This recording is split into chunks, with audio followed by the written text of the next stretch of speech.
Never has the Sevens World been so competitive, never have so many nations struck gold in a season, entering the European climax to the series. All is still to play for. It's probably been the most competitive series. The top table is full of some very good sides at the moment. It's been hard to back up a tournament win with another one. This is the genius of England Sevens. I think New Zealand will be here to win the series. So it's very hard to beat this weekend. The king of Las Vegas. If you're going to win this tournament, you've got to beat everyone, and we're going to do it the hard way. That's the mindset we have. New Zealand, winners again. These tournaments are really tough to win, and people are now starting to appreciate the incredible skill these guys have. That is the great thing about Sevens. He's got it. The kick of a lifetime.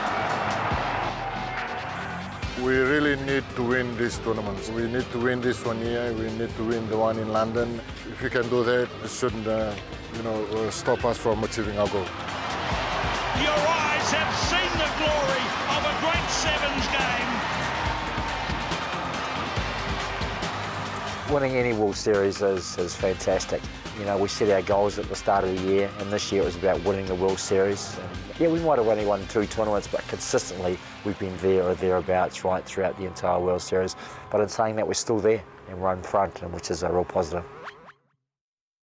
The penultimate round of the HSBC Sevens World Series. We're back in Scotland, but at a new home, Glasgow playing host, just 2 years out from laying on the Commonwealth Games, which will also include Rugby Sevens. The captains united outside the city chambers, so it was official. The final sprint was on for the series title. New Zealand with the lead after 7 rounds, but only 6 points the margin over Fiji.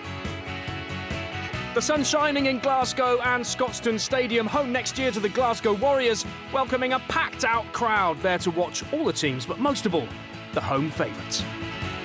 And the first task for the Scots in Pool D, Celtic rivals Wales. And it was tight, an early exchange of tries, setting up what was a seesaw battle. Williams sweeps it out for Richard Smith. Strong running centre, Lee Williams under the posts. Scotland putting passages of play together here, but the Wales defence has held firm so far. Scotland have a man over here if they can work him free on the wide left-hand side. Gregor to Fleming. Julian at the corner. Yes, he is. A second try then for James Fleming. 2 points in it with Colin Gregor's conversion. Wales needing a score to snatch the game.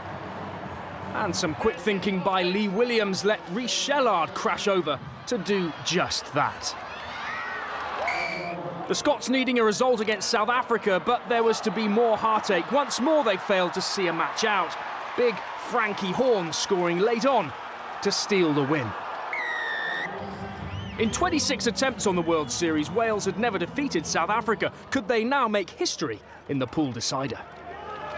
Richard Price. Evans, will he take the direct route? Looks to get the better of Clayton Blomcheese on the outside. This is going to be the first try. Shallard, the captain. First blood to Wales then. Williams leaves it for Walker. The dummy run, the decoy run was from Rhys Shellard. Create space out wide for Grabham, holding the ball in 2 hands. Grabham away. Can he get away from Branko de Pree? Brilliant try from the youngster. Australian Rugby Sevens has a smile on its face. First cup win since 2010, last time out in Tokyo, a sure sign of the young talent coach Mick O'Connor has once again managed to assemble. They've lost the possession here for Shannon Walker. Walker is away, he won't be caught into the 22. One of O'Connor's biggest finds, a 23-year-old rugby league player. League, yeah, I played with the Gold Coast Titans, and I was with them for about 4 or 5 years. Thought it was time for me to have a change, so Aussie Sevens looked like a good opportunity. Yeah, change the lifestyle and get out of the league. Now it's been going pretty good, just sort of everyone around, all the boys and young, and yeah, just travelling around and just having a coach like Mick, yeah, having him around sort of helps me a fair bit, yeah. Union is a bit more complicated than league, and he's still coming to grips with the rules and the breakdown, all that sort of stuff. He's certainly an attacking weapon. He's got very good feet, and he's got great spatial awareness. and a lot of stuff you can't really coach, to tell you the truth. He's a good attacking player. And it's Australia through Shannon Walker again, 3 times in that move. He's going really well. I'm really happy with him at this stage. After 2 tournaments, he's got a tournament win under his belt. He's shown a lot in attack, and he's learning the game, and will get better. Playing at Hong Kong, that was pretty massive because that was my first tournament. I didn't think I'd get that one in. That's meant to be the biggest, and yeah, I got a bit of game time over there. And then when we got into Tokyo to actually win one, yeah, that was something that rarely happens. So yeah, it's just sort of surreal. It doesn't really feel real that we actually won a tournament, but yeah, hopefully we can pull it off again. Australia optimistic then ahead of Glasgow, and why not? In the run-up to the tournament, they had even more cause for smiles. A morale-boosting win over New Zealand in an exhibition match in Sydney, played ahead of the Waratahs Crusaders Super Rugby clash. Walker again in on the act as the Wallaby 7 ran out 35-19 winners. But the intensity turned up a notch as they ran out to face the USA in their first match in Glasgow. A rude awakening in Pool A, Colin Hawley helping the Americans to a 2-point half-time lead. The Aussies and Walker with creases to iron out in the second half. Oh, unlucky again. Colin Hawley couldn't get the catch and the breakaway. It's all about pace here and the support. And here's Shannon Walker, first touch on the ball, I think, and a crucial moment for the 23-year-old. The man who only turned to rugby union last August. Sporting their new luminous kit, England were also turning heads in the group stages and beat Kenya in emphatic fashion. Dan Norton and Matt Turner combining well again, as they have done all season. In the pool decider, Australia's captain Ed Jenkins crossed first to give them the lead. England hit back through Turner and Tom Mitchell, but with 2 minutes left, Australia still with the advantage. They've kicked long here. There's a chase on, and England could be on to this. Matt Turner with the control, looks for Norton. Now Rodwell straightens. Great tackle coming in from McMahon, but England have numbers here, and they float it over for Rodwell. And James Rodwell will score. Crucially, he will score under the posts as well. In Pool C, Argentina faced Portugal, a core team for next season, and given a timely reminder of the standard required, Agustin Milione on the mark for the Pumas. And things got even tougher after that. Fiji are up to 7 again and breaking through the middle.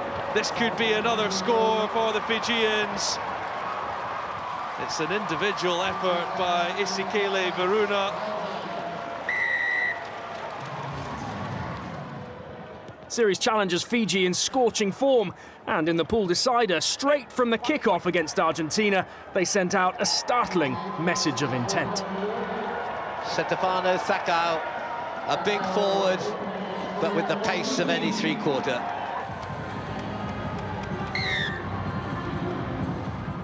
In Pool B, Faamoni Lalomino was taking charge of Samoa for the first time as head coach, and things started well against France. Spain, though, proved a tougher test. Cesar Sempere giving the underdogs an early lead and lots of self-belief. Fiji again. And working both sides of the pitch here, Spain. Martin is on the outside of Blanco. Back inside it comes. Spain, that is a wonderful score from Mateus Tuleda.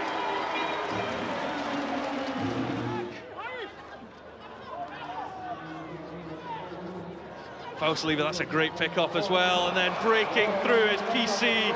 Well, that is a cracking array of skills from Ken PC. The pick-up was sensational. Sometimes in rugby, a player enters the fray who defines what it is to be a leader. Glasgow brought up a career milestone for one such man. Yeah, my 50th tournament. Bit of honour really when I sort of look at it. You know, I guess I won't be changing too much. Won't try anything different. Just go out and play some footy, and hopefully the boys can get in behind me and make it a special weekend. Since making his debut for Gordon Titchin 6 years ago, Forbes has come to epitomise the warrior spirit that the coach looks for in any captain. DJ Forbes, just magnificent really. A captain that leads, you know, from the front in the way that he plays. Probably doesn't get the reward that he deserves in terms of being acknowledged for the work he does. I know a lot of teams, they shudder when they come up against DJ because he's so good physically. You know, he's a real leader. And it's probably one of the real reasons that we've done very well as a team. Captain courageous, DJ Forbes. He's our figurehead, if you like, in the Sevens jersey. You know, he means a lot to the team, and the team is his family. And that's how he looks at it, and that's how I see it.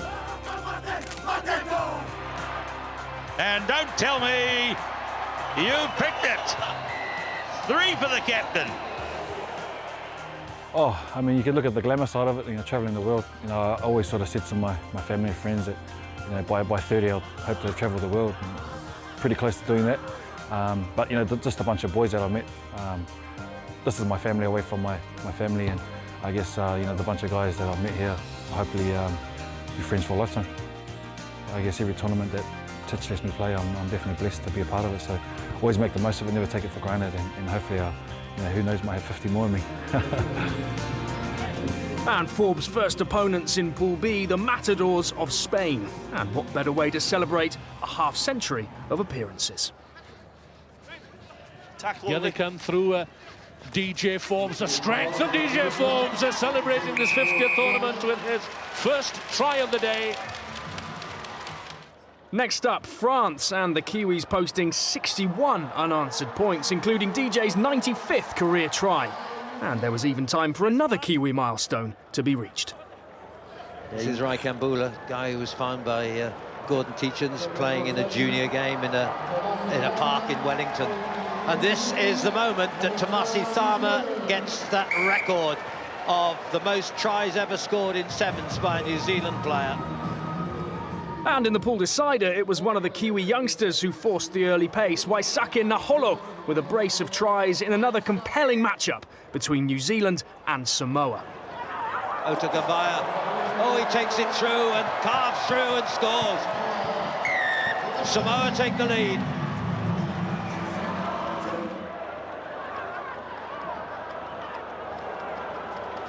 And Adi Savea, chased by Lavassa.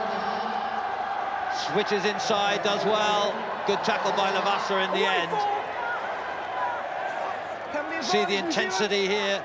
Man over here for New Zealand. It shouldn't be a problem. Heave all the way. New Zealand with the edge. Argentina next up for them. Elsewhere, Fiji would face Samoa. It was Wales, Australia and England, South Africa. All still to come.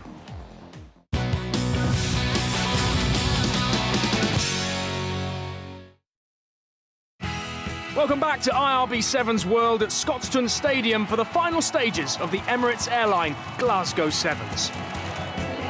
England took on South Africa in the first of the Cup quarter-finals, and it was Ben Ryan's most potent attacking weapons who once again found their range early on. Matt Turner, he's away into the 22. Matt Turner strolls over for England's first try. The opening score.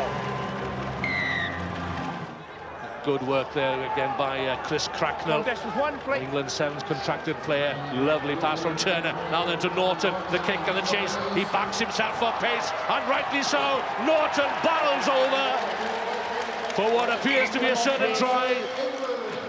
Turner and Norton doing the early damage, but not even a last-ditch tackle by Turner could prevent Cornel Hendricks from dotting down for the Blitzbokke. But England and Turner would not be outdone. A great support line and another brace for the South African-born wing. Samoa and Fiji up next, and after an early exchange of scores by Metuisela Talibula and Afa Iono, it was game on. It's a Tapu and the little switch. Going through to Lola Louis, has he ground it? It's given, and Samoa take the lead. Isaki Katonimbao's try brought the Fijians back into contention in a typical arm wrestle between the two proud island nations. Good cover on Otagunbaya. A penalty. Got to stay on your feet. Quickly taken. Talimbula, quick reactions here. To a drive by Nyatalevu. I thought he might do something, and that's a critical try.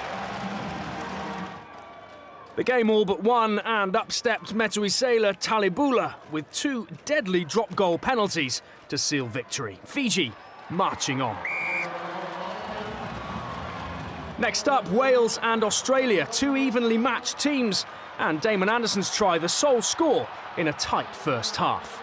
Australia scrambling well and also strangling Wales's best attacking efforts. Shortly after the break, Richard Smith sprinted clear to touchdown for the men in red, and it was 7-5 to Wales. This was always going to be a real battle. And here go Australia looking to hit back. That was nicely run by Sean McMahon. And a great pickup by Falavau. Cuts in, evades 2 tacklers. He's still got a battle to get to the line, but he gets there brilliant. Alan Falavau. Australia back on top and able to bring on their man of the moment. Balls, engage, sustain. Falavau. And now Walker. First chance. First time with the ball in hand. The Welsh aren't going to catch him. Shannon Walker's got too much gas for them. And that's a vital score. What an impressive introduction from Shannon Walker.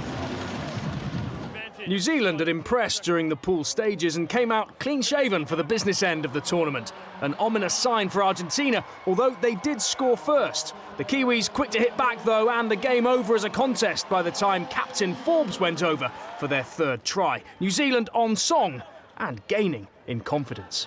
Webber quickly offloads to Sevilla. Tharma is spotted. Naholo out on the wide right. Naholo will bounce behind for him. Hold the back page is over. 2nd try for the youngster Waisake Naholo. The series leaders through to yet another semi-final, this time against Australia. But first, it was title rivals Fiji against a more settled-looking England side. And immediately, Fiji go into attack. Well, they've had an impressive build-up here, and Talimbula and the breakaway is Rakamate. Not even Dan Norton can catch him. The acceleration.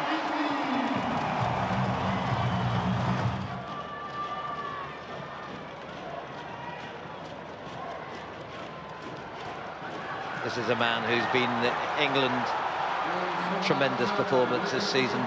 Matt Turner, will he go the whole way? Chased by Rakamate. Oh, he's going to get there. Was he pushed in touch? No, he was not. And so he can take it all the way round, unchallenged almost towards the post. England back in it, and they took the lead through Tom Mitchell moments later. But when Fiji had the ball, the magic flowed. Rakamate, a star at home. He has been someone who said that Waisale Saravi got to be in this Fiji side, and he is now. And this is Nyatalevu, just hung to by Cracknell. Great tackle. Look at this is typical brilliance from Fiji, clinging on to the ball. Great defence. Nyatalevu, oh, he's got through. He's going to reach the try. He has, no doubt at all, under the post. This is turning into an epic. Leave it out. Fijian ball in hand, how they love it. Katanimbau, great, oh, what a wonderful pass. That was a gem of a pass from Katanimbau to Talembula. It doesn't get better than that. Look at this, the wee flick, offload. Katanimbau, there he is, slips it. Is that not? That's magic! Advantage Fiji, but back came England.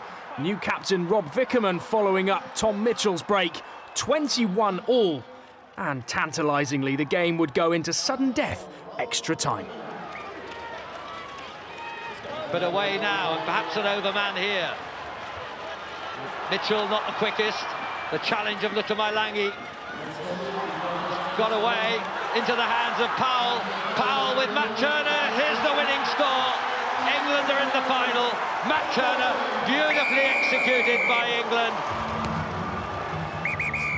England victorious, Fiji's title hopes dented. Would New Zealand take advantage in the second semi-final? Australia certainly started well, Damon Anderson crossing early on for Mick O'Connor's side. But back came the New Zealanders, Waisaki Naholo with their first try, and then the forwards got in on the act. Naholo on his own out on the right, but it goes to the open side. Farmer, lovely pass. Out it goes to Solomon King for the corner, second try.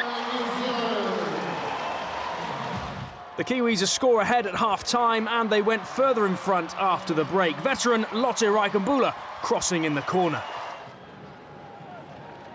We're down to the last minute. The ball won, though, in the air by New Zealand. And it could be curtains here. Bryce Hean pins back his ears. Over he goes. In the other trophies, Kenya took the shield. Biko Adema sealing victory against the USA late in the game. In the bowl, Russia triumphed over Spain. Vladimir Ostrushko helping Igor Galinovsky settle the tie. 4 series points to the Russians. Samoa finished strongly to put 5 tries on Wales in the plate final. Silverware for the new coach Lalomilo and 12 series points for the South Sea Islanders. And Fiji kept up the pressure in the title race by beating Australia to 3rd place, Waisea Nyathalevu with 2 of their 5 tries. But their title rivals had made it all the way to the Cup final. New Zealand against England. Could the Kiwis take one giant step closer to the World Series? England's danger man Dan Norton immediately put under pressure, no room afforded by the swarming New Zealand defence. Instead, New Zealand and Tim Mickelson turning defence into attack with ominous ease. But England did bare their teeth just before half-time. Sam Edgerly coming on early. Dan Norton, he's got away this time. He's got Tharma to beat. Good tackle by Tharma, good support coming from Edgerly here, the youngster, new. Only played in Tokyo his first time. Cracknell from Mitchell to Rodwell. There must be a score here. Rodwell's got the pace enough. Hean can't catch him, and Rodwell goes round the post. England drawing level, but would it be enough to stem the black tide?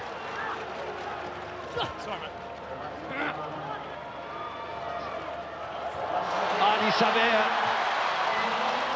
Savea just scragged by Dan Norton, 10 metres out. This is Raikambula, and it's an overlap for DJ Forbes. Well worked by New Zealand. Teenager Arnie Savea then added another for Gordon Chitchen's men to put some daylight between the two teams after half-time. Dan Norton did pop up in the England midfield for a score, but the flying winger not 100% fit. And New Zealand, sensing victory was within their grasp.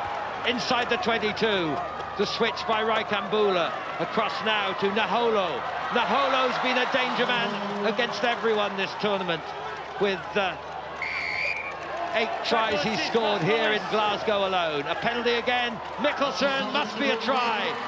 Into the hands of Naholo, out to Raikambula. That settles it for sure.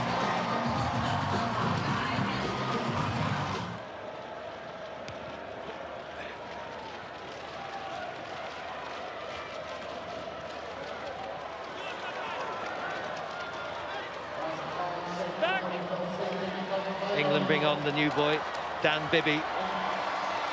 Rodwell, well, they'll battle to the last, but the seconds have gone. It's the hooter that sounded, and, well, one has to say, an appropriate moment on his 50th appearance in a tournament. The captain, DJ Forbes, caps it all. Coming to Scotland and hearing the crowd screaming for us was pretty exciting, but, you know, saying that what an awesome achievement. You know, it's not about my 50th, it's about the World Series. So we've, you know, got one hand on the cup now, but the job's not done yet, so moving on next week. A 3rd cup title then for New Zealand this season to follow success in Port Elizabeth and Wellington. The series now theirs to lose, 11 points clear of closest rivals Fiji. Will they win a 10th World Series? All will be revealed next time in London. We'll see you there. Untitled